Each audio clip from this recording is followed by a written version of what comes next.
mention Diamond hata kwenye ambacho wakati tunazungumza hapa na pia mitandao ina hizo stories kwamba Diamond alimsaidia mkubwa na nini. Hajasema chochote. Wewe uko karibu na Diamond. Na hayo yote yanaendelea. Unalipi la kusema? Kwa bahati mbaya mimi Wasafi pia nimeenda kufanya kazi. Kwa sijuagi mimi nimemkuta na mzee na Diamond. Lakini sasa kama mimi binafsi niliendaga kumuona na mzee mara moja, nakumbuka nilikuwa niko mimi Salamu Tale.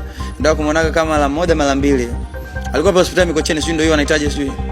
Nikaenda nikamuona mkubwa, nikaongea naye mara mwisho alikuwa akaniambia kuna sema ananiambia nialike, nikamwambia mpe taarifa mzee kama ata accept mimi nitakuja.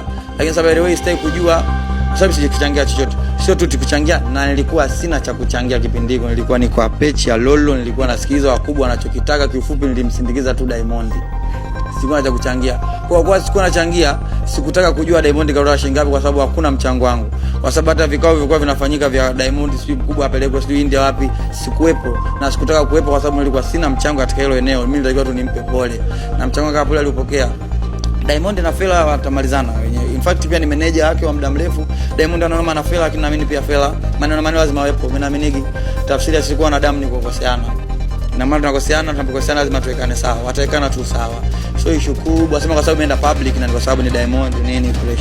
Kwa binafsi kwa mimi kwenye hiyo lengo sijui chochote kwa sababu sikuchangia chochote, sio tu kuchangia na nilikuwa sina cha kuchangia. Kiufupi nilienda kama msindikizaji watu ambao tulienda kumwona mkubwa. By the way pia mkubwa nimemkuta Wasafi. Diamond nimemkuta Wasafi. Diamond ni bosi wangu, mkubwa ni kiongozi wangu, mimi nimeenda kufanya kazi. Sitaki kujua mkiwe Fela kasema nini, Diamond kasema nini. Kiufupi hiyo issue mimi binafsi kama Divorce Gene London Boy Swell Kid asema itakuwa kuna titria inihusu.